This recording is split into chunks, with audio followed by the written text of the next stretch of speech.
warahmatullahi wabarakatuh. Perkenalkan, nama saya Siti Fadila Haryanto dari Fakultas Teknik Prodi Teknik Informatika kelas A2 angkatan 2024. Saya akan membuat tugas video menjelaskan dan menjawab soal final tes basis data.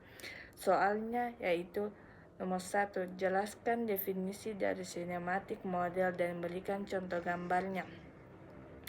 Sinematik model adalah model konseptual dalam basis data yang menggambarkan hubungan antara objek dan dunia nyata secara lebih mendetail dan bermakna. Model ini berfungsi untuk mempermudah pemahaman struktur data oleh manusia. Contoh yang umum digunakan adalah Entity Relationship Diagram atau ERD, yang menampilkan entitas seperti mahasiswa, mata kuliah, beserta atribut dan relasinya. Contoh gambarnya seperti ini. 2. Jelaskan perbedaan normalisasi dan denormalisasi database. Normalisasi adalah proses perorganisasian data dalam database agar tidak terduplikasi data atau degenerasi. Hubungan antara data menjadi lebih jelas, struktur database menjadi lebih efisien dan rapi. Biasanya dilakukan dalam beberapa tahap atau bentuk normal, 1NF, 2NF, 3NF, dan seterusnya, dengan cara mencegah tabel besar menjadi tabel-tabel kecil yang saling berhubungan lewat kunci asing atau forget key. Contoh normalisasi seperti ini. Tabel mahasiswa, tabel jurusan dipisah. Dan denormalisasi. Denormalisasi adalah proses penggabungan kembali tabel-tabel yang sudah dinormalisasi, biasanya untuk mempercepat kinerja query karena tidak perlu terlalu banyak join antara tabel. Namun denormalisasi berisiko menyebabkan duplikasi data dan pemborosan penyimpanan. Contoh denormalisasi seperti ini. Semua data disatukan dalam bentuk tabel. 3. Jelaskan cara kerja query. Query adalah perintah yang digunakan untuk berinteraksi dengan database seperti mengambil data, select, menambahkan data, insert, mengubah data, update, atau menghapus data, delete. Cara kerja query secara umum. 1. Penulisan query oleh pengguna. Contoh ketik seperti ini. Artinya, ambil semua data dari tabel mahasiswa yang jurusannya informatika. 2. Pengiriman ke DBMS, Database Management System. Query ini dikirim ke sistem manajemen basis data seperti MySQL, Protect SQL, atau SQL Server. 3. Processing, pemersisaan sintak. DBMS memeriksa apakah query ditulis dengan benar menurut aturan SQL. Jika ada kesalahan, misalnya lupa titik, koma, query akan ditolak. 4. Query optimization atau pengoptimalan. DBMS akan mencari cara tercepat dan paling efisien untuk menjalankan query, misalnya dengan menggunakan indeks jika ada. 5. Execution atau eksekusi. DBMS mengeksekusi query dan mengambil data dari stok penyimpanan. 6. Pengambilan hasil ke pengguna. Hasil query akan dikembalikan misalnya dalam bentuk tabel atau daftar data. 4. Jelaskan definisi dari backup dan recovery. Backup adalah proses membuat salinan data dari database untuk disimpan di tempat yang aman. Tujuan utama adalah untuk melindungi data jika terjadi kerusakan, kehilangan, serangan virus, atau kegagalan sistem. Contoh, menyimpan salinan file database ke flash disk, hard disk eksternal, atau Google Drive. Dan recovery adalah proses pengembalian data dari file backup ke dalam sistem database yang rusak atau hilang.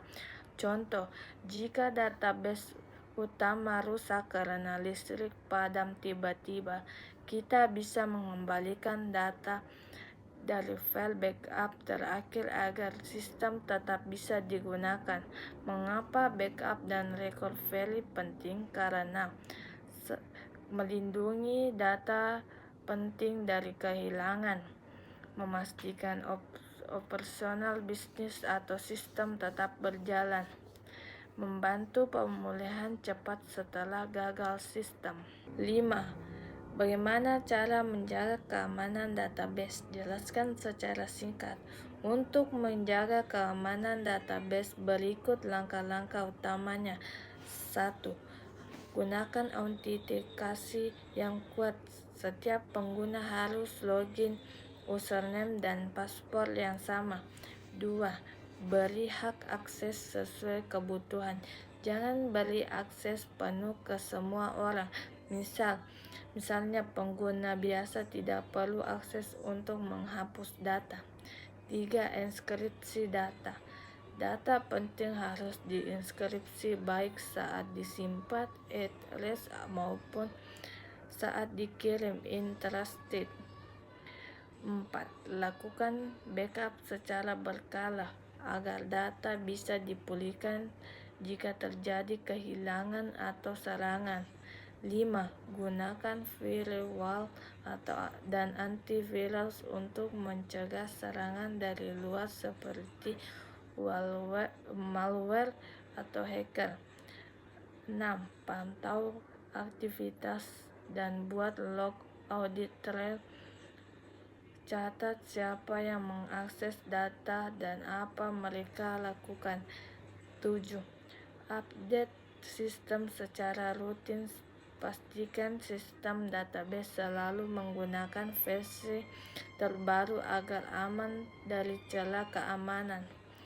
Kesimpulan, agar keamanan database bisa dijaga dengan kombinasi teknis seperti enskripsi dan firewall, pengaturan hak akses seperti kebiasaan backup dan update sistem.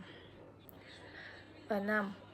Perbedaan antara data terstruktur dan data tidak terstruktur. Jelaskan. 1. Data terstruktur. Data terstruktur adalah data yang disimpan dalam format yang teratur seperti baris dan kolom tabel database. Data ini mudah dicari, dianalisis, dan dikelola menggunakan sistem basis data relasional LDBMS seperti MySQL, PostgreSQL, SQL Server, dan sebagainya. Ciri-ciri data terstruktur. 1. Tersimpan dalam tabel dengan baris dan kolom. 2. Memiliki format yang tetap. 3. Dapat diolah menggunakan bahasa SQL. 4. Mudah dikelola dan divalidasi. Data tidak terstruktur. Data tidak terstruktur adalah data yang tidak memiliki format tetap sehingga tidak cocok disimpan dalam bentuk tabel biasa. Jenis data ini seringkali kompleks seperti teks panjang, gambar, video, rekaman suara, dan lain-lain. Ciri-ciri data tidak terstruktur. 1. Tidak memiliki format yang baku. 2. Sulit diproses langsung oleh database relasional. 3.